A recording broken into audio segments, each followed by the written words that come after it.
Hey everyone, Matt Calderoni here, co-host of the Difference Maker podcast. Really quick ask, we need your help.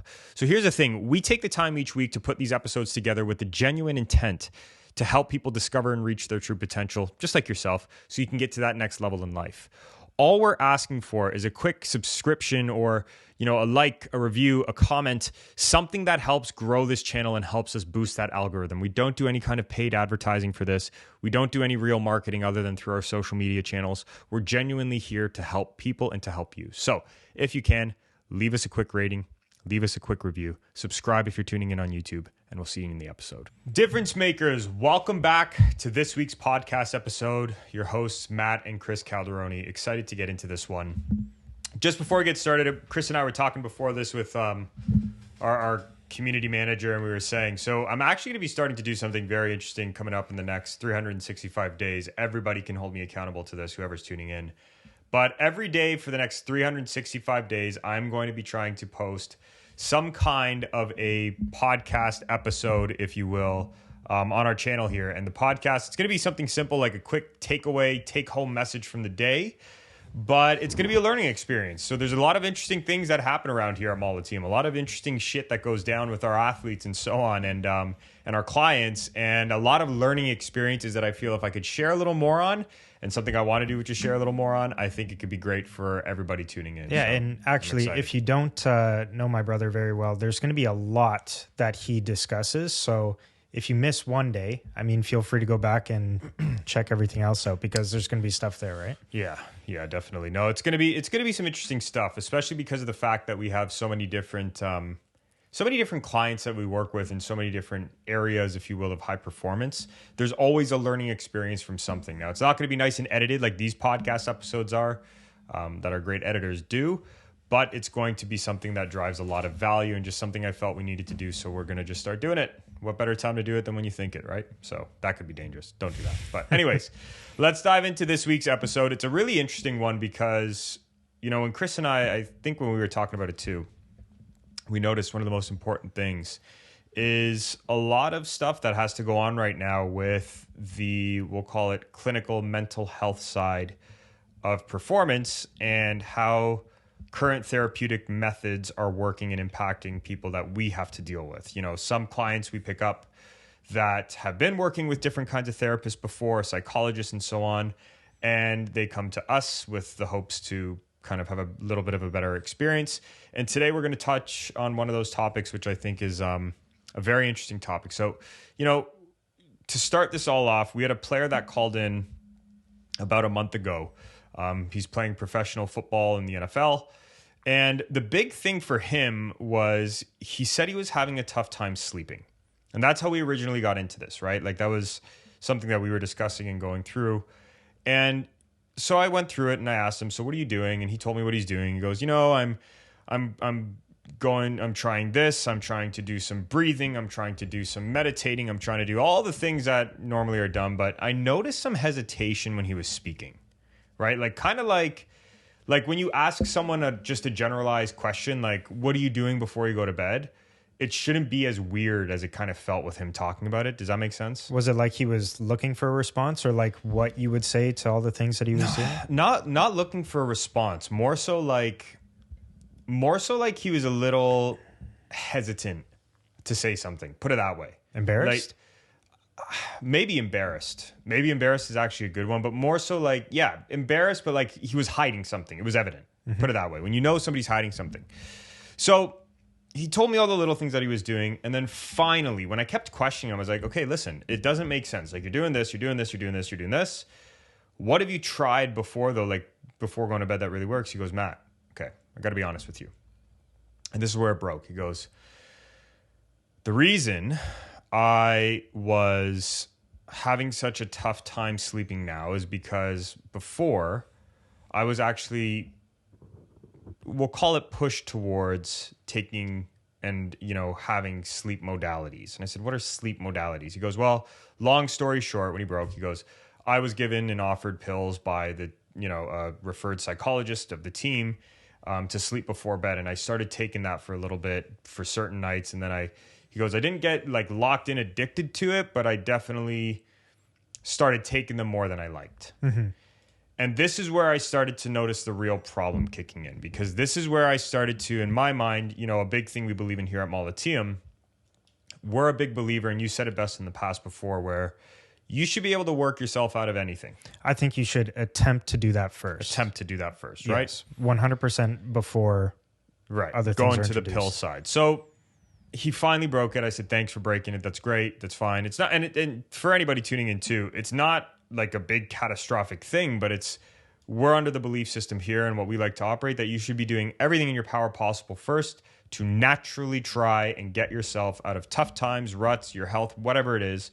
Try that first. If it doesn't work, of course, with the supervision of a professional, you go down that other road. And when Matt says like what was it, to do it the natural way and stuff like that, we're not talking about like, taking ashwagandha or anything like that. No. We're talking about give yourself some patience, give yourself some time to try and see, like, maybe it's just a one-day feeling or this or that or whatever the case may be, and maybe it's just a maturity thing too sometimes. It's different for everybody, right? But try it yourself first. But see, this is the thing that gets me the most about it, because I said, so I asked him, like, as we're debriefing, so we put him through some really good stuff, but I was asking him, I was like, so just a question, man, like, why did you feel a little hesitant to tell me that? Like, why was it a big thing? Like, I said, we've never judged you, we never will. Like, what was it? He goes, Matt, because I'll tell you this. I kind of felt like that was the one thing they suggested before anything else. Not, did you try this? Did you try that? I said, so what about the meditating and all the other stuff? He goes, Matt, that was after I got off it. So it's like, that to me is what kind of starts to get me a little heated about this stuff, because it's like, before going to the natural way, or we'll call it the way of like own personal resource and reference on that, you decided to go on more so of that medicated way. See, I'm not putting it on the individual that was talking to him. I think there's a little bit of pressure too in high performance sports that they feel most likely. And we feel it too, like it's there, but that need to get that person right back on track as quickly as possible. Yeah. And I think there's added pressure there. And I think it messes around with the actual treatment of an individual. Because like, it's their job to, here's my issue. And probably, I'm assuming some of those players, like, I know this athlete, he's a very nice person. He gives patience to things. He does his stuff. But some guys are like, fix me now. Give me something. And just like anybody, everybody wants a quick fix now, right? Yeah. So how do you not fall into that? That's tough. And I think that's actually a great point. Well, this is also where, though, I'll have... See, I'm sympathetic towards that. Better word. I'm empathetic towards that. Yeah. But I still have a problem with it. Oh, I think it's a problem. I think it's well, here's why. And this is why I start to have a little bit of a problem with... So let's wrap this up quickly first. So we did help this individual. We put him through a stack that we're going to give you guys here, whoever's tuning in, that we personally use ourselves. We use with all our athletes, that you can use to help you fall asleep better in the most natural ways. It's great. It works. It's awesome. It'll work for you. A stack they can download? No, it's you'll have to take notes on this one. Oh, okay. But it's very simple to remember. It's not hard. But my point is, though, so I have a problem with this whole side behind, and I've spoken to you about this before. People who are working with athletes in a high performance environment, from the head coach to the assistant coach, to the strength coach, to the mental coaches, to the nutritionists, to the equipment managers, to anybody who's working with a high performance athlete, there needs to be some kind of a screening process for these individuals that goes deeper than just credentials. Because I will tell you, I've been in this environment, we've been in this environment for so many years now. What Chris just said there is a very real thing. What you just talked about on the pressure to get somebody back to performance, and now, immediately, no questions asked, that is probably one of the biggest catalysts I've seen to professionals in the field, who, not all of them, but some of them, do things unethically to help the athlete get there. And then they push shit on these athletes like, well, take the sleeping pill. Yeah. I have a really big problem with take the sleeping pill. I have a big problem with the bullshit, to be honest, of pills for short-term like I'm not talking like real big chronic issues. I mean, there like, are some people that right. truly. I totally understand that, but I mean, like, I'm talking about this slight, okay, couple weeks. We're traveling a lot. I haven't slept as great. Oh, you know what? Here's a pill. I have a major problem with that. I have a major problem with that. And if you really break that down to the root of where that comes from, it's going to be one of two things. Either, and I'm going to give the person the benefit of the doubt, but either you're not a very ethical practitioner, which I'd like to think that's not the case. Or on the other side, you feel that absolute pressure to get this person back immediately, so you take the easy way out. Yeah, so that's the tough part, because again, in high performing sports and professional sports, that's the game that you're playing at. That's the game you're playing at. But why don't we cave to that? Well, I think first off, we can't prescribe anyone anything. Oh, we never would. That's the first one. But secondly, I think we enter a contract with an individual, not necessarily a written one, but more so a contract with the individual to say, we're going to build something, and building takes time. And building is consistency over the course of a season as opposed to numbers day by day. Yeah, but you know what? I'll even go deeper on that. We have values. Oh, values as well. No, we have very deep values that we believe in here of what it takes to get somebody to that next level. Fair enough, but we're also the ones that are putting the pressure on ourselves to get things done. Of course. Right? But it's not that we don't have the pressure. How many times could we easily do something and take a shortcut with someone and put a temporary Band-Aid of this bullshit type of way of going about things that really doesn't end up working unless the person changes their story, which is what we'll get into in a sec. But using these aids, like, think about it.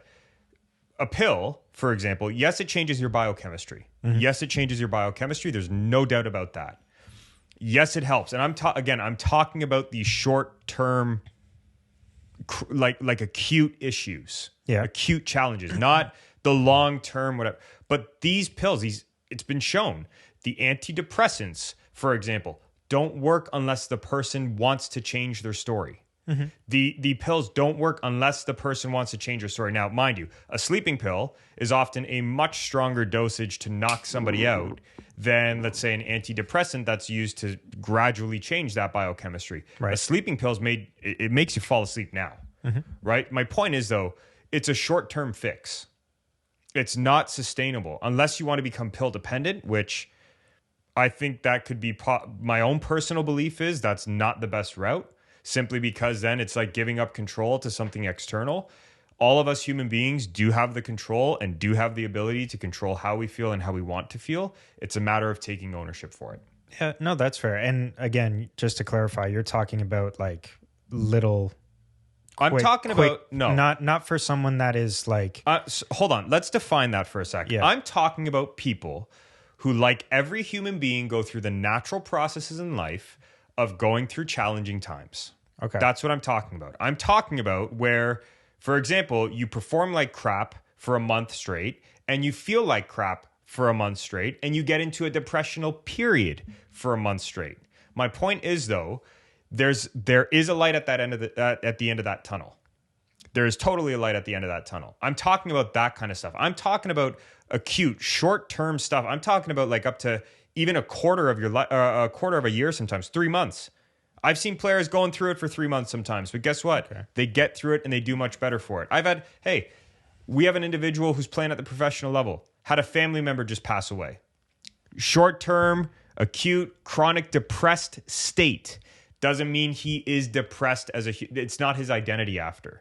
Yeah, I feel like a lot of times once you start depending upon something external like a pill like that, and again, it's not to frown on it, but it's understand the short-term acute side to what you have control over. Take some control. See, that's I think is the difference, is controllable actions that lead up to that point that individual is either making or not making, that is helping them get to where they currently are. So I think so as a result of that, if you have to turn to a pill to get you out of a state, you had all those opportunities beforehand to make those choices. What I'm talking about is when someone is diagnosed with something and they have they rely on that pill to keep them going. You know what I mean? That's the difference. What I mean, Yep. I mean someone that has the controllable actions beforehand, that if you don't learn how to make those actions properly, I think that's what screws you over. And that's where a lot of these players need to learn how to do those things, which is the controllable actions beforehand to prevent you to getting to that point of despair. Well, that's also where for a player too, I think they have to realize, because I look at it two ways. Number one, the frequency of how often this happens, that's my issue with it. That's my beef with it. We even had another player in the NHL who, before he came to start working with us, goes, man, I had a sports psychologist or whomever, a psychologist on my team who was trying to prescribe me medication to focus better because I had ADHD, they said. It's like, okay, was that the first solution? He goes, man, short from trying to talk to myself on the bench, that was the first solution. So I'm going to also look at it from two sides here. One, we'll talk about the athlete in a sec. Let's talk practitioner first. Let's put this to bed. If your one solution to help somebody, for example, focus better or sleep better, if your one solution is something as minuscule as talk to yourself on the bench or try breathing before bed, that's not a solution. That's not checking every box. That's not going through it and exploring everything to the depths of its corner from the most natural way possible to help somebody in performance, to control themselves. Right. That's not. And then if option number two right after that, oh, did you try talking to yourself on the bench? Yep. Here's your pill. That's my problem. Well, maybe that's not necessarily a problem with... No, that's a practitioner thing, man. No, that's what I mean. Maybe that... How many different maybe tools... But think about this for a second. How many different freaking tools do we look to try to solve one challenge with an athlete? And oftentimes it's try this, try that, try this, try that. No, oh, that's the one that that's works. what I mean. That's what we do. I don't think they're brought in for that. What do you mean?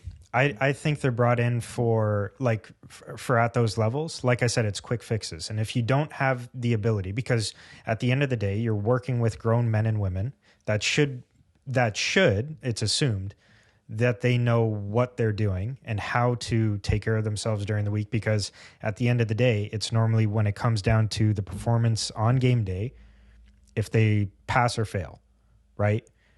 I think those people are brought in most of the time to when it hits that point and it's pass or fail. It's not everything. It's not a developmental thing at that level, because there's a lot of development. Well, there's a lot of development through the developmental years, right? Through junior hockey, through junior sports, through junior basketball, through everything that goes up into that. There's development at that age, but there's no development unless it's physically, like get up to the speed of the game or get up to agility, speed, all that stuff, like the physical side to a professional level. I don't think there's one to do that for not even mental, but maturity. Yeah. Overall, like, because you have younger players coming into the league now that are hitting that physical peak, which is fantastic, but they don't have the maturity. Like some of the older guys in any league, like think of them, they have the physical side, and then they still can compete at that level. Why? And why can they last so long? They have the maturity behind it. Well, I also think too, though, like to hit on that point, and I agree with it, but even to hit on that point, like we've been calling for this for a really long time. Why is there not a developmental plan to actually train these individuals to think like a high performer? We train these individuals. Think about it. We train these individuals physically to be a high performer all the time. We train them. Here's your strength plan. Here's your fitness plan. Here's your nutrition plan. We have the heart rate monitors. We have this, we have that. But let's not individually teach you how to think like a high performer. Let's instead throw you into a situation, and this, because this is the reality of what we'll call 80% of teams do, being generous there. Let's say 90% of teams do. You throw these players into a situation, these human beings, and then you say, you know what, physically, we're going to take care of you. Mentally, when you go through the experience, you'll figure it out and learn.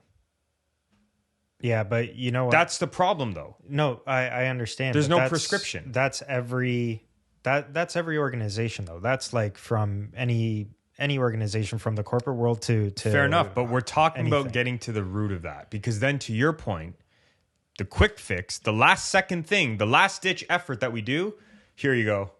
That's the problem. No, that's the problem. That's what it's being forced to, right? Right. But what I'm saying is the like that's left up to the organization. That's like any organization not putting back into their employee wellness or their but stuff no, like man, that. no. And they're no, also that's not up to. Okay, I get what you're saying. Where I have a problem with that, if you're a professional in the field who's called in to do that job and you know that's what needs to be done, why aren't you having that discussion? sometimes we do it. No, we do, but sometimes you only have so much that you can do. Then that's where I have a problem, though. Again, what I'm saying is the value side of it. Mm-hmm. If you know that's the right thing to do, you fight tooth and nail and you find a way. And if you can't do it, if you cannot do it, the last thing you should be resorting to is the quick fix, hopefully turn the corner side. That's the side I'm seeing, at least on the part where people are giving this stuff out, the professional side. Yeah. Now, on the athlete side, I'm also going to challenge the athletes as well, because there are some athletes, to your point earlier, that want a quick fix, that don't want to do the hard work. And it's not even hard work, man. It's disciplined work. That's all it is. You want to calm yourself down before bed? It's very simple to do. It takes discipline. It takes a commitment. Right? And it's not that every athlete wants to do it. That's the truth. It takes a commitment to make sure you do your breathing before bed. It takes a commitment to make sure you're doing your journaling before bed. It takes a commitment to make sure that you're turning the screens off a certain time before bed. It takes commitment to make sure that if you are super anxious and you're somebody who needs to vent thoughts and have somebody else help you materialize what's going on in your head, it takes a commitment to call those people every day. It is much more challenging, or we'll call it time consuming, to do those things, which is what we're going to give you here today on this episode. But it's much more challenging to do that than it is to take the pill. Yeah, of course. It is. So not to completely dump on the professionals there, I do think there's a very deep look they need to sometimes take within themselves first before they start in that role, because it's a high performance position and it's unforgiving. And we work with the teams, we work with the individuals, our company does the same. It's a tough gig, man, when you're in a position to want to win every single year, right? Even when we were part of the Chicago Steel, thankfully they had such a great ownership group. They had a great, coaching group and executive group and so on. We didn't have that, okay, you got to find a way now. It was a very progressive group where it was like, let's talk about these players. But what they did do that was very smart. Let's have a development plan for each player. That was the very smart part. Did the players love to do it all the time? No, but it was preventative. Much more. Great. But on the player side, the part that I feel like they need to get their head around as well, that sometimes they don't, this stuff takes work. Can you see it? You can definitely see it in performance and how you feel on a day-to-day, but can you actually see the tangibles of what it means to meditate? Do you see how the meditation process? No, it's an audio track or something. Sometimes that makes it tougher for players to follow through on.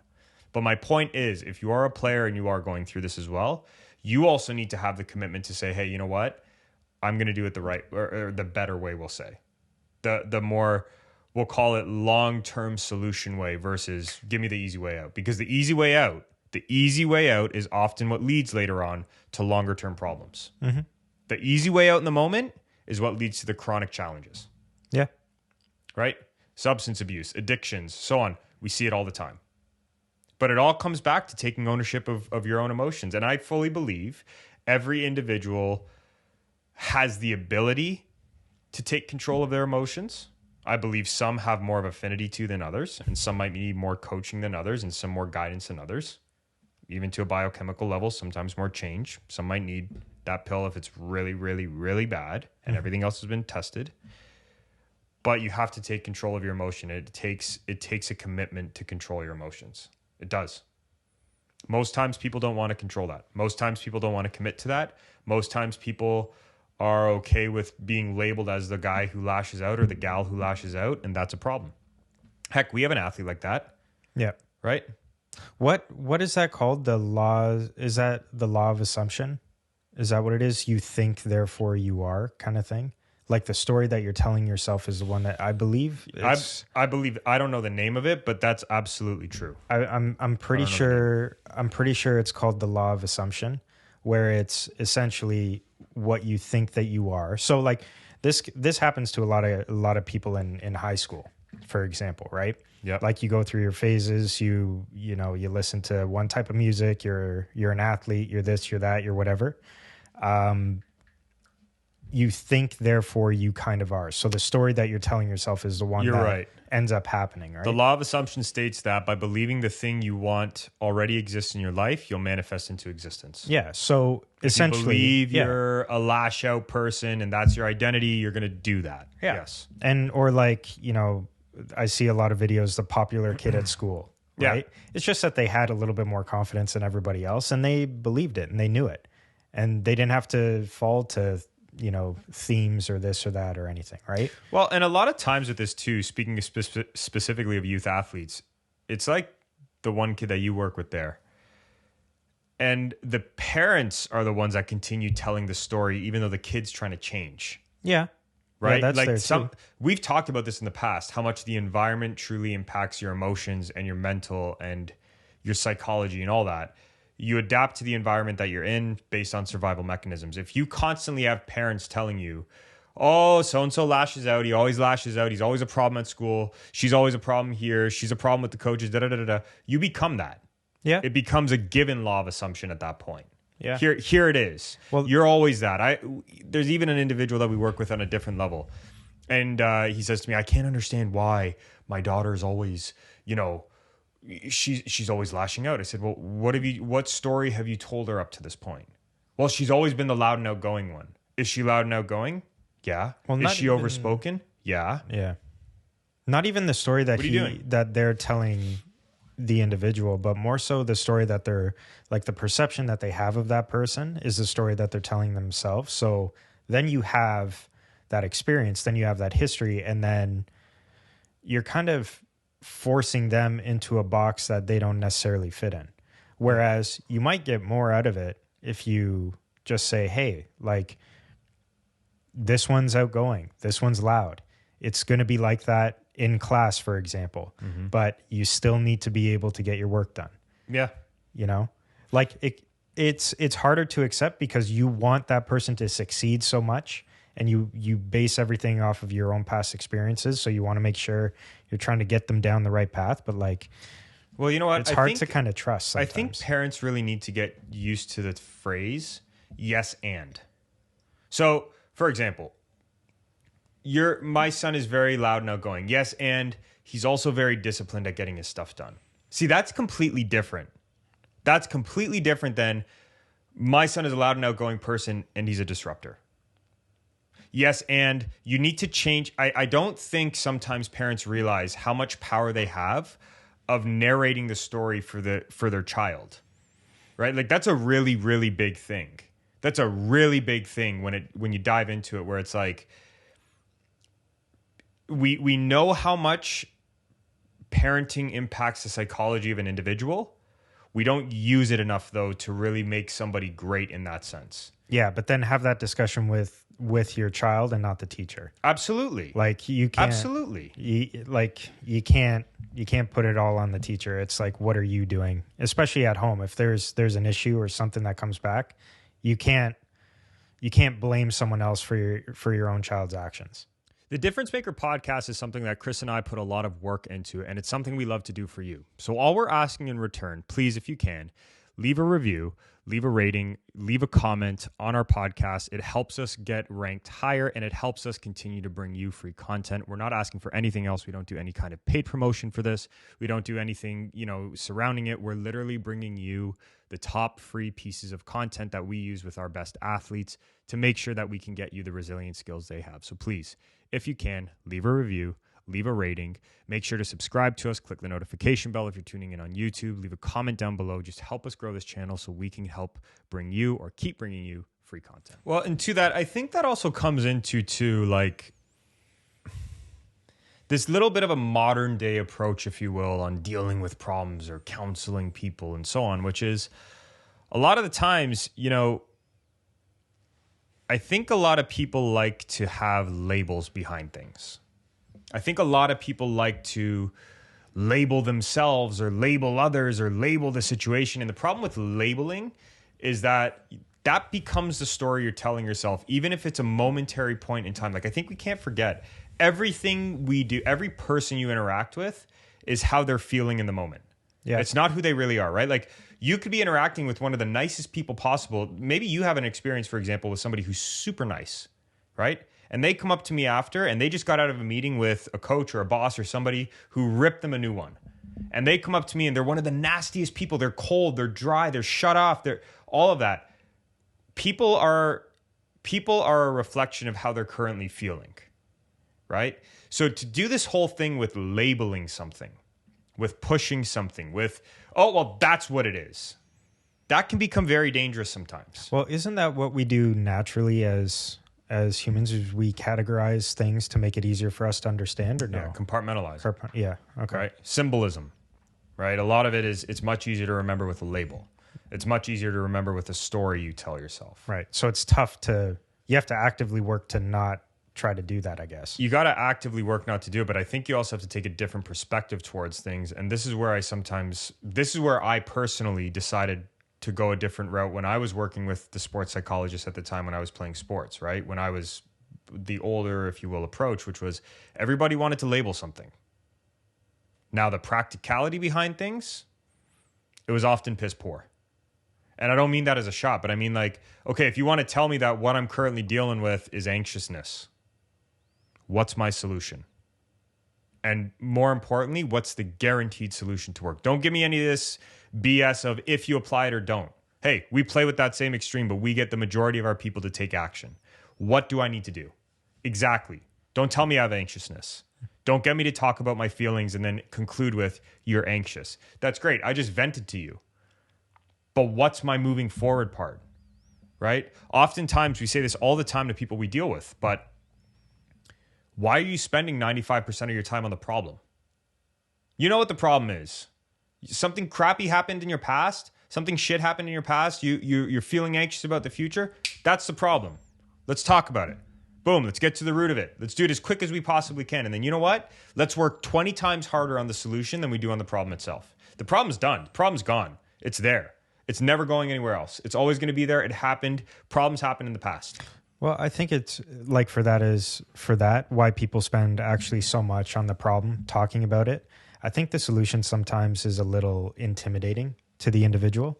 And I don't think that they believe, or when they start to actually think about it, like steps that they need in order to get there, I think it becomes almost, they think themselves into it's impossible to get there. Or I have to do this, I have to do that. That's why like so many people, and anyone listening can see this around any big family dinner table or anything like that, when your dad or your uncles or your parents start to talk about all the problems in society and stuff like that. Sometimes the solution, like a lot of the time, the solution is, okay, you got to stand up and you got to say something, but who's willing to do that? It's out of the comfort zone. It's not comfortable. And it's very difficult. Like, it's awkward. It's not only awkward, but it's very, very, you talk about it, you vent about it, you get it out, and then you sit there and you think about it. It's like, wow, we would really need a revolution to do this, to do that, and everything else. Are you going to be the one that's going to call for it and this and everything else? Like, it's intimidating. Yeah. Sometimes the solution, and even for some people that we start working with at the beginning, I guaranteed some of them might even think, damn, this is going to be some work. Yeah, but you know what we do, though? This is what I'm going to say, and this is what I was thinking about the whole time, and I bit my tongue because I wanted to let you finish that point. We work very hard to simplify things to one action a week. Yeah, for sure. Right? Mm-hmm. So here's my problem with how things currently go when it comes to the therapeutic side of things and so on. Everybody loves to say it's a deep, complicated issue. I get that issues are hardcore. I get that people suffer. Oftentimes, though, it's not that complex. It's not. Yeah. I don't want to hear it.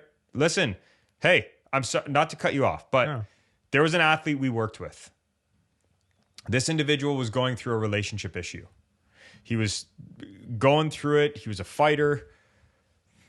He wasn't performing for I believe it was a couple fights after that, right? So I asked, so he called, he was referred to us by a friend, and he calls. He said, so tell me about your training. What's going on? Oh, I'm not confident. Okay. Tell me about it. Well, I'm doing this. So I said, are you focusing on your strengths? You know what your strengths are? Yep. Tell me them. Told me them. Are you using them? Yeah, in performance, I'm doing my best to use them. All of them, all of them, all of them. Okay, cool. I said, so you know what your strengths are? I said, are you working on your strengths? He goes, man, 5 times a week. I'm going to the gym. I'm doing what I need to do. I'm doing my strength training as well, my technical training as well, my different jujitsus and this and that. I'm doing it. Okay. So something doesn't add up here. Either you're training poorly or you're not doing the right kind of work. What is it? He goes, I'm actually doing both. He goes, I'm actually doing the right kind of work. He goes, I'm training poorly. I said, why are you training poorly? He goes, man, I don't feel energized when I come into performance. I said, fair. I said, how's your nutrition? Very good. How's your sleep? Very good. But Matt, I feel mentally drained. Why? Why do you feel mentally drained? So then he starts giggling and laughing.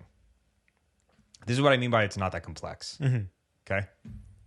He goes, dude, and then he proceeds to tell me about this really tough relationship scenario happening. I said, is that taking up your energy? Yeah. Is that taking up your time? Yeah. What was your problem in performance? I didn't feel like I had energy to train well. So it's not that you have this issue, that issue, this issue, that. It's that, right? Yeah, okay. So in about 10 minutes that it took us to get to the bottom of that by just some real questioning, we spent the next hour working on strategies to help with that relationship. Here's why I believe a lot of people like to, first off, stay in their problems. Number one, misery loves company. That's the reality. Misery absolutely loves company. If there's a negative headline that you're walking by in the street and you see it on the street, you're going to stop and read that. Versus, it's going to be a beautiful sunshiny week. Or there's a horrible tornado coming, so-and-so, terrible storm. Everything is catastrophized. People gravitate towards a negative. It's a truth. It is much easier to find a pool of people that you can continuously talk about your problems with than it is to find your solutions with. Another one was an athlete this past week. We were talking about a breakup he had. I said, dude, here's a problem. You're talking to this person about it, that person, reading this book, that book, this. Truth is this. You need to make a choice of what you want to do with this relationship. I said, there's no wrong answer. You want to go back and fix it? Go back and fix it. You want to decide to move forwards with it? Decide to move forwards with it and stop dealing with it. Do it. Fine, go for it. But the thing is, you need to make a decision. Because if you don't make a decision, the truth of the matter is you're going to continuously live in the past, and that's going to suck. Now, here's where we'll go just a little bit deeper on this part, because this is also where it's very simple, but people don't realize it. The reason people don't like to focus on the solution a lot of the times is because of the fact that oftentimes when you're constantly rehashing the past and it's negative and it's bad and people are showing you love, you like that attention much more than you like moving on from it. Mm-hmm. And there's a real fear of people. There have been studies on studies done about it that there's a real fear that people would much rather stay in what they call their suffering and pain because of the attention and love they get in it than they would moving forwards and becoming something better and getting out of that pain. Why? People do things to avoid pain and gain pleasure. So you might have experienced pain in the past. Maybe someone stole your $100, right? Right. And that $100 might have been your make or break for the month where you have to pay your bills. Let's pretend we're living in a very perfect world, right? Not modern day society. But $100 is what you need to live. And that's painful because you can't live the way you want to. Then you have a community of 5 people you talk with every single Monday, Tuesday, and Thursday about how bad it is that you lost that $100. And now you start finding comfort in all those people talking to you about it. And you start finding community in it. So now the pain of leaving that group and having a better life and making more money if you want and getting out of that $100 that was stolen, the pain of leaving that group now is much more meaningful to you. It's much more painful to leave that group than it actually is to solve your problem. Interesting. To me, I don't know if that happens a lot. I don't know if anyone else listening, to me, that sounds like almost addiction to drugs. Yep. Like you have something that is causing you the pain, right? But that feeling that you get once you have it is euphoric or whatever. Yep. Depending on what you take. It kind of sounds like that, where the misery or the pain that you're currently feeling, then you have those people that are giving you love, but you lose that love only because you have, or you still have that pain, or you have that love because you have that pain. That's it. You have that love because you have that pain. Mm-hmm. And giving up that love and giving up that love and moving on from the pain is way more painful than moving on from the pain itself. So what ends up happening is now, to your point, that's exactly what it is when it comes to the addiction side. Well, for some cases where people just, hold on, let's say something quick on that. The addiction side is you're using drugs to mask a pain you're feeling. No, that's fine. I'm just saying that's what it sounds like. Just to clear that up. But yes, you hit it on the head though. It's much tougher to give up that love than it is to actually solve the problem. And the reason that's so detrimental and dangerous, just like we talked about with the pills and the actual problem, which with this individual, by the way, all he needed was a proper system that we're going to give to you right now. But all he needed was a proper system to refocus himself before he went to bed and clear his thoughts. But to give up that love, to give it all up, that's where people get this wrong. You then start to get into this cycle where you have that pain that's still happening. And think about this for a sec. So let's go back to the $100 example, right? So now the $100 example, you don't have enough money because you don't have that $100 to pay your bills that month. But you're much more happy sitting in your own shit and letting that happen. So think of all the other things that then start to catastrophize because of that. Well, because you don't have $100, you can't buy the right meals you need. So now all of a sudden you have a nutrition deficiency as well. Because of that, you can't turn the lights on at home. So now you also have an electricity problem and a heating problem and this problem, and it all starts to become something big. And that's where it's dangerous. Because what people don't realize is if you don't solve the root of that issue and you don't go deep and you hit it and you understand what the issue is, you need to understand it, but then you don't move on from it, that's where the problems start to happen. That's why I have the issue with here's a pill. That's my problem. It's not that pills are bad. It's that pills often mask the solution, right? It's like, go do that work, discover what it is. It often doesn't take a lot of time. You often know what it is that's screwed with you, right? You often know what it is, what that pain is. But the solution is people don't like to focus on the solution. It's A, you have to be more strategic with the solution, and B, you also have to be much more aware of what that solution is, and that takes work.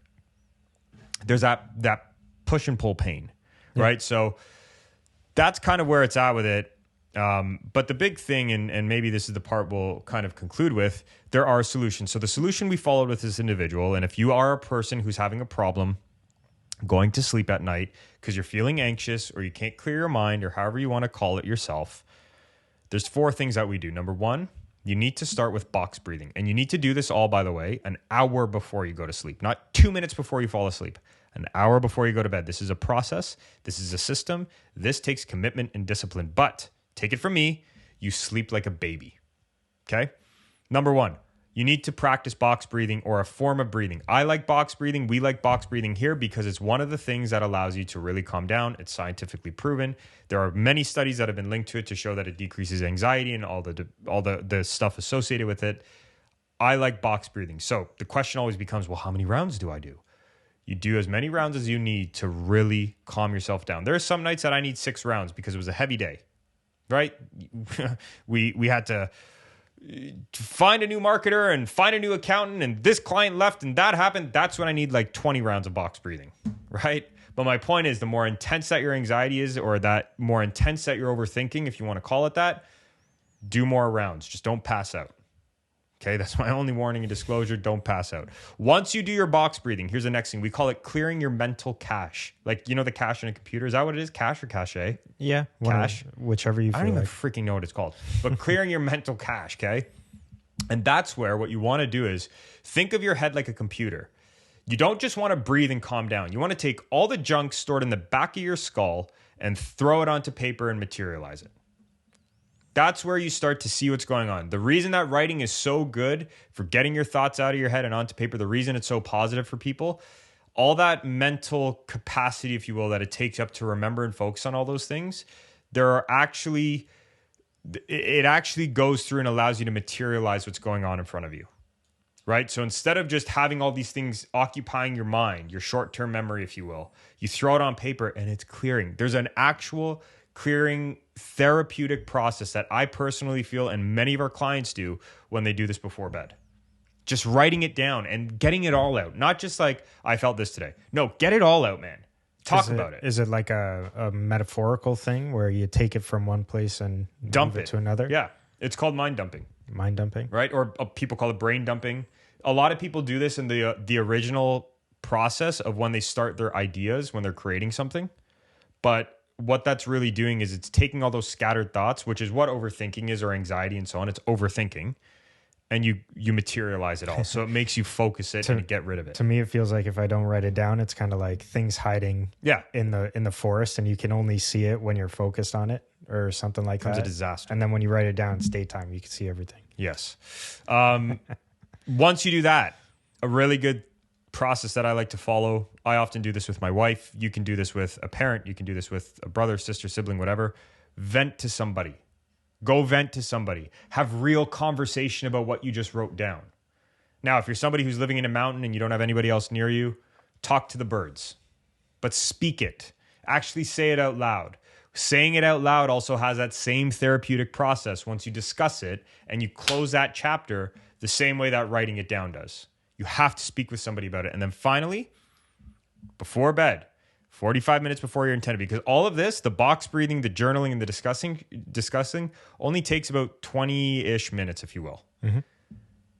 Before you intend to go to sleep, get off the screens 45 minutes before to 40 minutes before. It will change your life. That was the biggest thing for me that drastic. I used to be one of those social media readers and market readers and TikTok listeners and BS before bed, right up with that stupid blue light piercing through my pupil before I went to sleep. That was a bad decision for me. Couldn't sleep, felt like crap, woke up feeling exhausted still, even though I would sleep 7 hours. Like my eyes hurt, right? Get off that. What do? Here's a crazy one. Read a book. You can listen to a podcast that you don't have to watch. You can talk and have discussions. You can write more if you want, but the point is, wind down. And you'll find often when you do these things, there's such a weight lifted off your shoulders that you feel so good and so calm that you can just chill. Right? So these are things we cover in all of our coaching programs. These are things we do with all of our clients, but use this framework. Rewind it if you have to, listen to it again, but use this framework. It's a really good one. It allows you to just get right into what you need to do.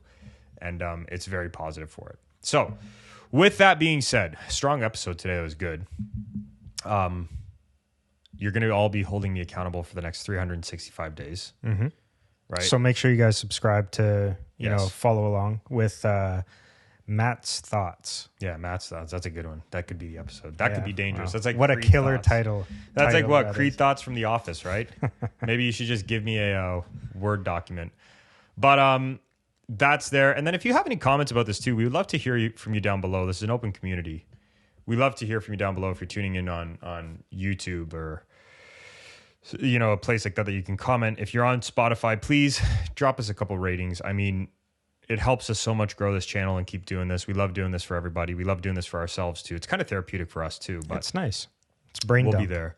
Yes. And then finally, if you're somebody who wants to apply for coaching with Chris, myself, or one of our Molliteum coaches, there's a link down below. You can click it. It'll take you through an application process. We'll see where and if we can help you by any means.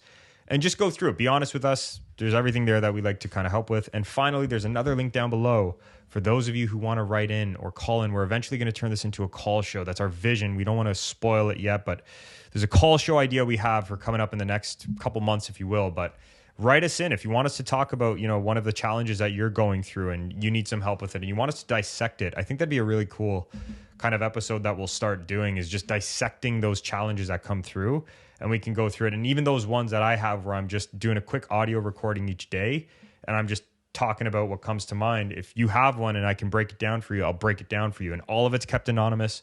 All of it is there just for you and to resolve your challenges and your issues. And it's completely free for you, right? It's free therapy, essentially. It's free coaching, and you'll be able to do what you need to. So with that being said, like, subscribe, click the notification bell if you're tuning in on YouTube.